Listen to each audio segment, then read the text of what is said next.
But let's get real. Most people won't tell you to your face they don't like you. Instead, they hide behind polite smiles and hollow compliments. But here's the thing. You can spot the signs if you know where to look. I've been there, thinking someone was a friend, only to realize later they were secretly rooting for my failure. And I don't want you to waste your time on people who don't value you. In this video, I'll reveal 7 signs someone dislikes you, but is hiding it, so you can protect your peace and energy. If you're curious or ever felt unsure about where you stand with someone, this is the video for you.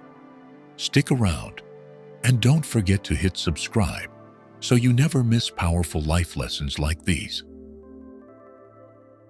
1. Gossiping behind your back. Imagine someone constantly laughing at your quirks or ideas, always saying, "I'm just joking." At first it seems harmless, but over time, it chips away at your confidence. This is not mere jest. It is subtle malice in disguise. A true Stoic understands that such words are not reflections of our value, but of the speaker's inner turmoil. Marcus Aurelius wisely observed, "The soul becomes dyed with the color of its thoughts." If we internalize such veiled insults, we risk staining our self-perception with negativity that does not belong to us. Reflect on this. A colleague regularly mocked my work, cloaking their words in humor. I initially laughed along, but over time, I felt a growing self-doubt gnawing at me. Recognizing this, I turned to Stoicism and reminded myself of Seneca's wisdom. No man can have a peaceful life who thinks too much about lengthening it. This wasn't just about enduring. It was about cultivating a peaceful mind by letting go of destructive relationships. As true Stoics, we reject false friendships that thrive on undermining others. Our worth is defined not by hollow jests, but by our virtue and fortitude. We must confront these moments with courage, calmly setting boundaries and seeking environments that nourish our growth and self-respect. Together, we rise above the noise, standing firm in our commitment to inner peace and resilience. 2. Disappearing when you need them. Ever heard something like, "Wow, that's great," for someone like you? At first glance, it might seem like encouragement, but these backhanded compliments are far from kind. They are subtle weapons, crafted to undermine while cloaked in politeness. A true Stoic knows that these words reflect the giver's insecurities, not our worth. Epictetus said, "It is not what happens to you, but how you react to it that matters." This reminds us to reclaim our power by not allowing such veiled criticisms to take root in our minds. Consider this. I once shared a personal victory with a colleague, and they responded, "That's impressive. I wouldn't have expected it from you." On the surface, it seemed harmless, but their words lingered, planting seeds of doubt. I turned to Stoicism and reframed the situation. This was not a reflection of my abilities, but a test of my resolve to remain unshaken by external judgments. We must confront these moments with courage and clarity. Instead of absorbing these remarks, ask, "What do you mean by that?" This forces the other person to confront their intentions and often disarms their attempt to belittle. Together, let's strive to embody the wisdom of Marcus Aurelius. If it is not right, do not do it. If it is not true, do not say it. Our virtue defines us, not the subtle jabs of others. By focusing on our growth and staying anchored in self-control, we rise above these distractions, unyielding and true to ourselves. 3. They're always busy for you. Picture this. You scroll through social media and see photos of a dinner or an outing you weren't invited to. Your so-called friends excuse it by saying it was last minute, or that they assumed you were too busy. But let's not deceive ourselves. If they valued your presence, they would have ensured you knew about it. This subtle exclusion stings, not because of the event itself, but because it reveals a deeper truth. You're being treated as an afterthought. The Stoics teach us to discern what lies within our control and what does not. Marcus Aurelius reminds us, you have power over your mind, not outside events. Realize this, and you will find strength. The exclusion may not be within our control, but how we interpret and respond to it is. A true Stoic does not seek validation from fleeting social bonds. Instead, we anchor ourselves in self-worth and the pursuit of virtue. Reflecting on my own life, I remember a time when I discovered my absence from an event organized by people I considered close. Initially, I felt hurt, but I chose to confront the situation with clarity. I sought not revenge or resentment, but understanding. And when that understanding revealed indifference, I walked away with peace. Together, we must recognize that our value is not dictated by others' invitations or rejections.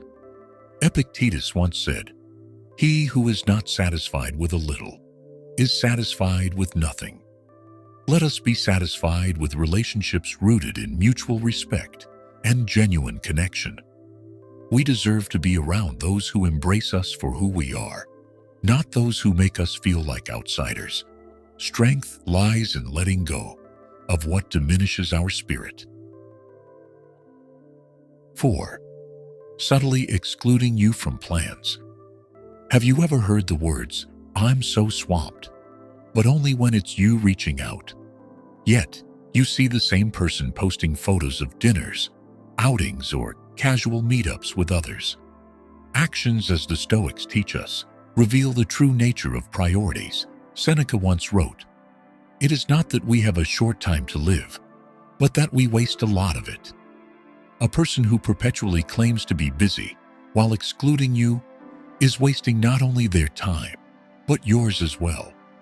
Time you could invest in more fulfilling connections. In my own life, I recall trying to reconnect with an old friend who repeatedly postponed our plans, always citing a packed schedule. Yet, their social media painted a different picture. Gatherings, brunches, and even spontaneous trips, just not with me. At first it hurt, but Stoicism guided my perspective. Marcus Aurelius reminds us, you have power over your mind, not outside events. Realize this, and you will find strength. Instead of wallowing in rejection, I channeled my energy into relationships where mutual respect thrived. We must remember that people prioritize what truly matters to them. If someone consistently devalues your time and effort, the Stoic response is not resentment, but release. Free yourself from the weight of chasing after those who do not see your worth. By doing so, we create space for connections rooted in genuine care and shared values.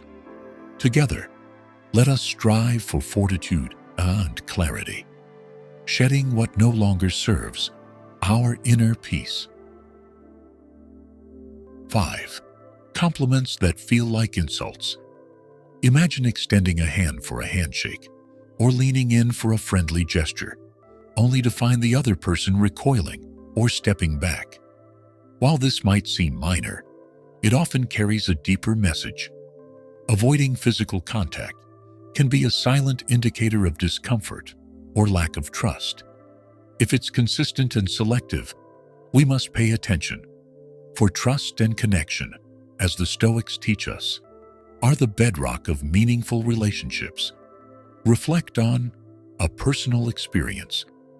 I once worked closely with someone who seemed warm and engaging with others, but noticeably avoided even the simplest gestures of physical connection with me. At first, I brushed it off, attributing it to their personality. But over time, it became clear that their behavior signaled an emotional distance. The Stoics urge us to focus on what is within our control. Marcus Aurelius reminds us, Waste no more time arguing about what a good man should be. Be one. Instead of fretting over someone else's discomfort, a true Stoic focuses inward, striving to live with integrity and virtue. Avoiding physical contact may not always be personal, but it's a reminder for us to cultivate relationships where trust flows freely. Let us remember that our self-worth is not dictated by someone's reluctance to connect, but by our steadfast commitment to living with fortitude and clarity. 6. Avoiding physical contact. A crisis does not build character, it reveals it. In the darkest moments of our lives, we learn who truly stands with us and who disappears, leaving us to face the storm alone. For a Stoic, this revelation is not a tragedy, but an opportunity to refine our understanding of relationships. Marcus Aurelius advises, "Be tolerant with others and strict with yourself." It reminds us that while we cannot control the actions of others, we can control how we respond. Reflect on this. I once experienced a personal loss that left me feeling shattered. Naturally, I reached out to those I considered close friends, expecting empathy or even a simple gesture of support. Instead, I was met with silence, excuses, and avoidance. The realization was painful, but it also clarified the depth of these connections. As Epictetus wrote, "It is not things that disturb us, but our interpretation of their significance."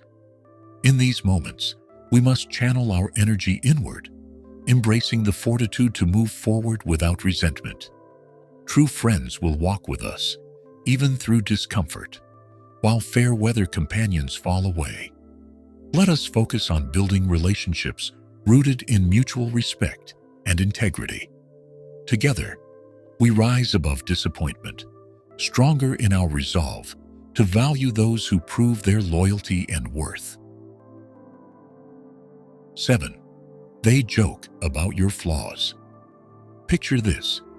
You open up to someone you trust, sharing your struggles or a personal triumph, only to later discover your words have been twisted and spread.